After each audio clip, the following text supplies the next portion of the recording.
In the late 1940s and early 1950s, the French military began exploring concepts for lightweight tank destroyers. The objective was to develop a cheap, mobile, and simple vehicle capable of destroying heavy Soviet tanks, like the IS-3 and IS-4. Heavy armor was deemed not important, with protection limited to resisting small arms fire. By 1953, the military issued a formal set of requirements inviting proposals from major French manufacturers such as Renault and Hotchkiss, along with a lesser-known submission by engineer Even from the small, inexperienced firm Etablissements Brunon-Valette. Most early designs, including Even's, used recoilless guns, a weapon type that had gained popularity in the later stages of World War II. These guns offered considerable firepower and could be easily fitted on light vehicles, as their lack of recoil meant that the tank's superstructure didn't have to be as bulky to absorb an otherwise stronger recoil force. However, their poor accuracy at long range soon became a serious drawback. By 1965, the French military determined that recoilless guns were unsuitable for tank warfare, particularly in the context of a potential conflict with the Eastern Bloc. The program was subsequently revised to focus on conventional guns, and in July 1955 it received its official name, Encyclopedia du Combat, the Light Combat Vehicle, or ELC for short. This is the Wonder Waffle as your host, and in today's video we'll be looking into the French ELC Even project that was just barely too light to fight. Let's get started. Also, pardon my French, I'm probably going to sound like a burnt baguette with a few of these.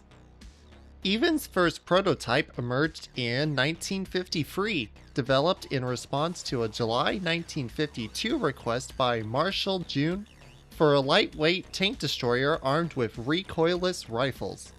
Based on requirements finalized in March 1953, Even designed an extremely low-profile vehicle, so low that the driver had to operate it from a crouched position within the hull.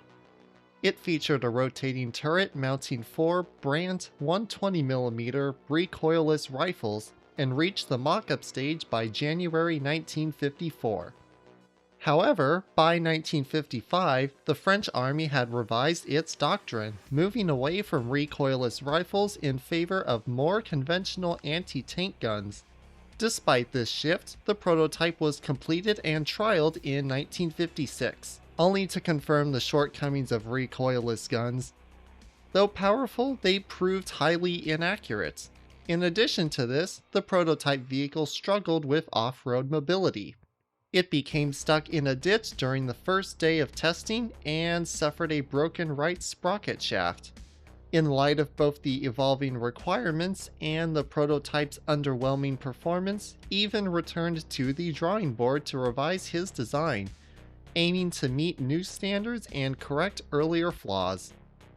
2 new versions of the ELC Even emerged from the redesign process, both undergoing testing in November 1957. One variant retained the original anti-tank rule, replacing the earlier 120mm recoilless rifles with a single magazine-fed 90mm or 3.54-inch gun. The other was configured for engaging infantry and lightly armored vehicles, equipped with twin 30mm autocannons. Around the same time, documents also began to reference potential anti-aircraft and missile-armed variants. Despite these rule changes, both designs retained the original ELC Even chassis, with only minor external modifications, such as the addition of spoked road wheels. The vehicle's distinctive low profile remained unchanged. The driver, positioned on the right side of the hull, still had to lie down to operate it. The turret, however, was entirely new. It was offset to the left and, though the 2 versions differed in ornament, they shared several key features. Both turrets were of the oscillating type, a design that is noticeably popular in France during the 1950s, and it had a notably angular, rectangular shape. The two turrets had little to no weight difference, with both of the new ELC variants having a weight of about 6.7 tons. Although their armaments differed, one mounting a 90mm gun and the other had twin 30mm autocannons, both turrets shared key features: a rectangular shape, off-center weapons, and an oscillating design. These two turret models had a maximum depression of -9 degrees and an elevation of 13 degrees. They could complete a full rotation in 15 seconds thanks to a hydraulic traverse system, and they could automatically lock in place when firing. The two versions of the turret could be exchanged within 4 hours, allowing for just a single vehicle chassis to be involved in the trials of November 1957. Depending on which of the tests had to be undertaken, the turret was simply swapped out with the other one. This prototype had been completed throughout June of 1957 and was subject to less extensive preliminary trials during that month. The 30mm armed ELC Even variant was designed for engaging infantry and lightly armored targets. It featured two HS-825 30mm autocannons, originally developed for aircraft use. They fired 30 x 113mm shells at a muzzle velocity of around 1,000 meters per second. Each gun was fed by 85 rounds clips, with one clip loaded and another put in reserve for each gun, giving a total of 340 rounds. Despite their origins, the HS-825s offered decent armor penetration of up to 30mm at 1 kilometer out, and around 100mm penetration at point-blank range when using armor-piercing incendiary rounds, making them effective against soft-skinned vehicles and Soviet light tanks like the PT-76. The guns could be fired in salvos or single shots. For additional firepower, the vehicle also carried two 7.5mm AA-52 machine guns, one on each side of the vehicle, each fed by 300 round belts with 5 belts available per gun, totaling 3,000 rounds. The 90mm armed ELC Even variant was designed to fulfill the original anti-tank role and mounted a DEFA-D 919 low pressure gun on the right side of the turret. It could fire two types of heat rounds: the Brandt Energa, a 2.6 kg shell with a muzzle velocity of 600 meters per second and an effective range of 700 meters, capable of penetrating up to 300 millimeters of armor, and a newer Brandt shell with similar penetration but an extended range of about 1 kilometer. The gun was fed by a 5-shot drum autoloader with a 2-second reload time between shots. An ammunition locker in front of the gunner held 25 additional shells. Notably, the breech was inside the turret, allowing for reloading without leaving the vehicle. A major improvement over the earlier prototype and even the larger tanks like the AMX-13, which required external reloading.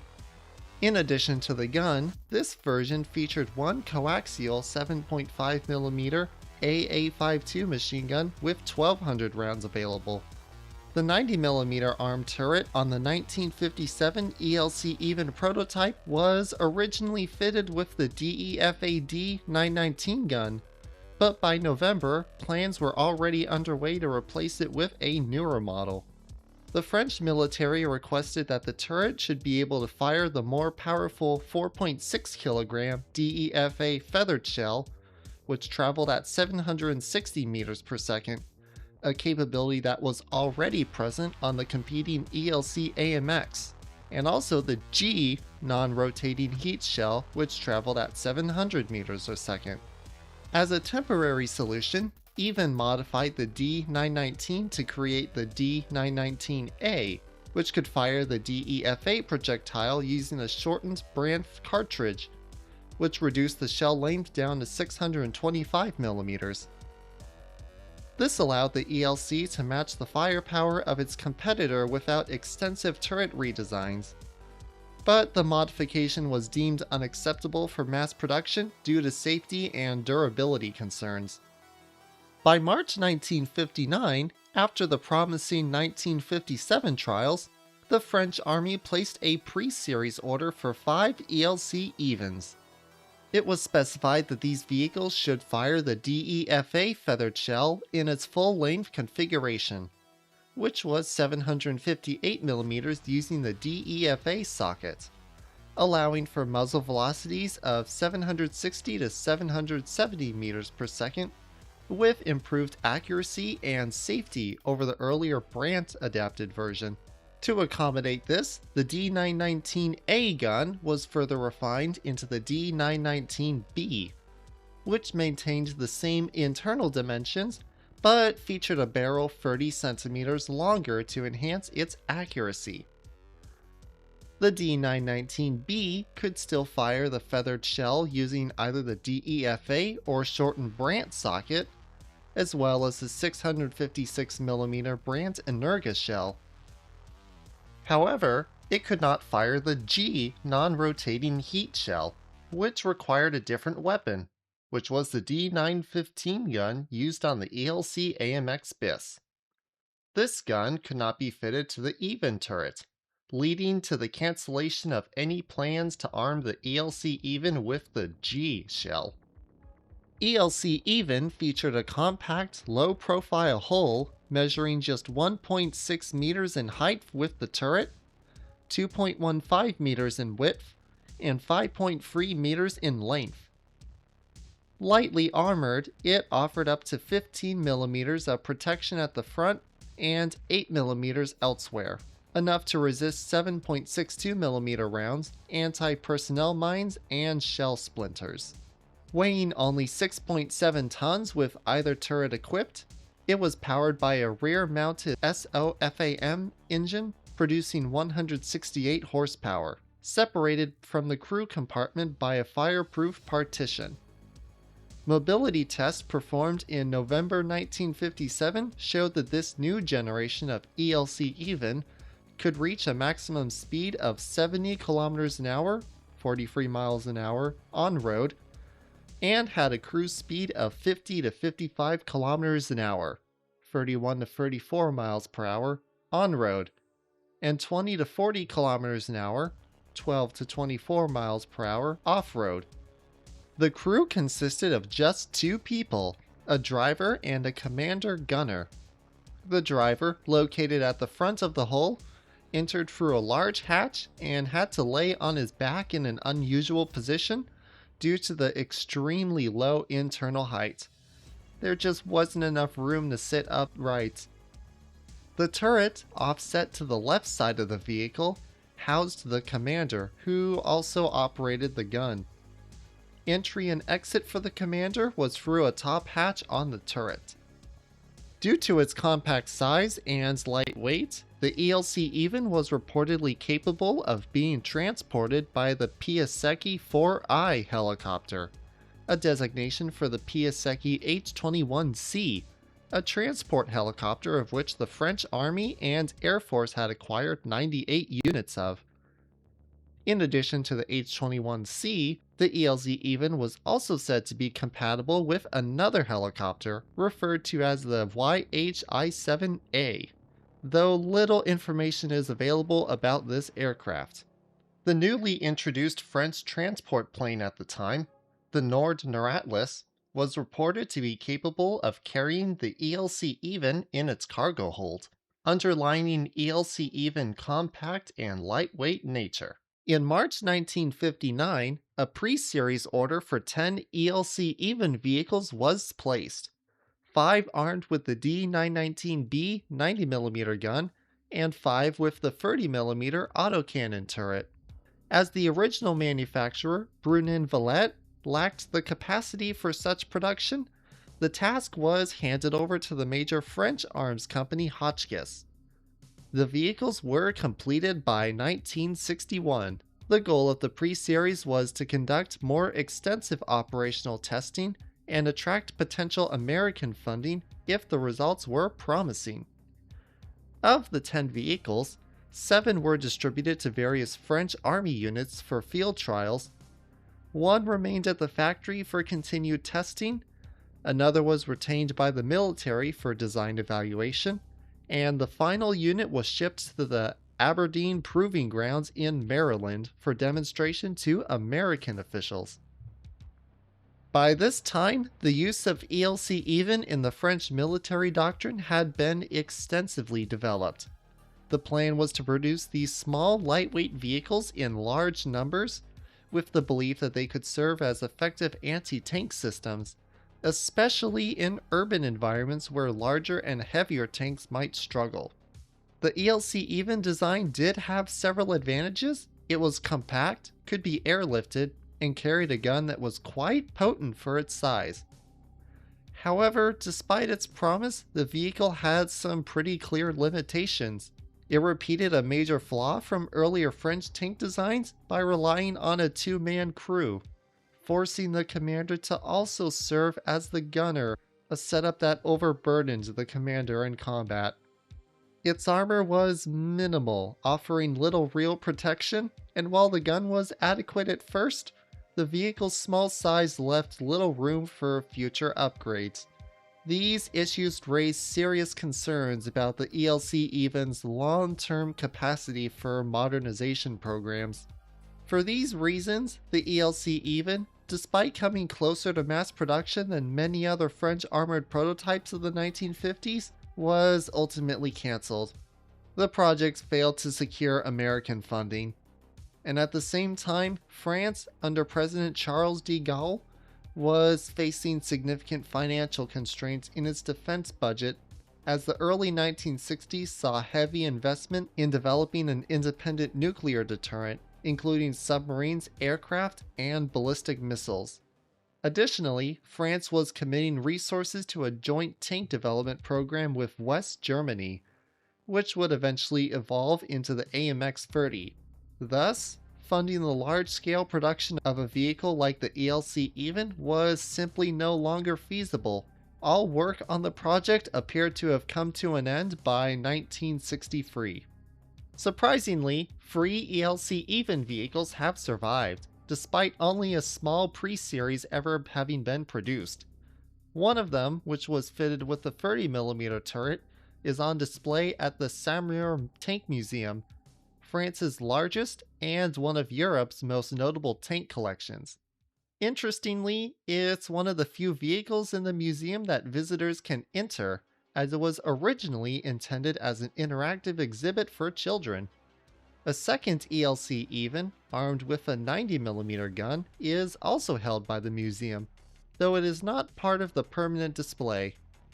Still in running condition, it occasionally appears in temporary exhibits and public demonstrations.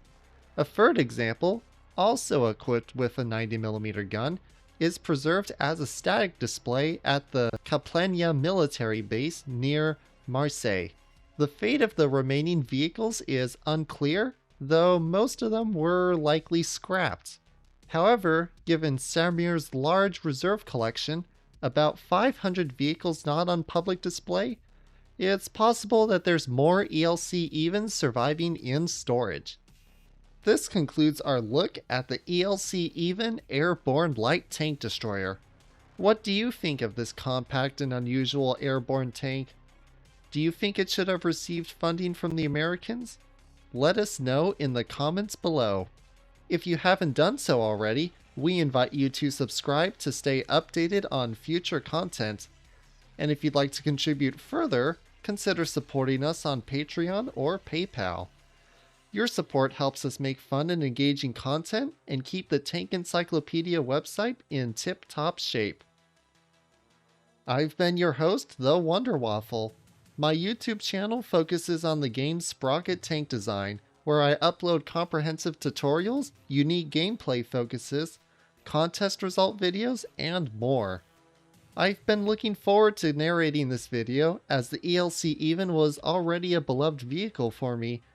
The 90mm recreation in World of Tanks is one of my favorite vehicles to go out into matches with.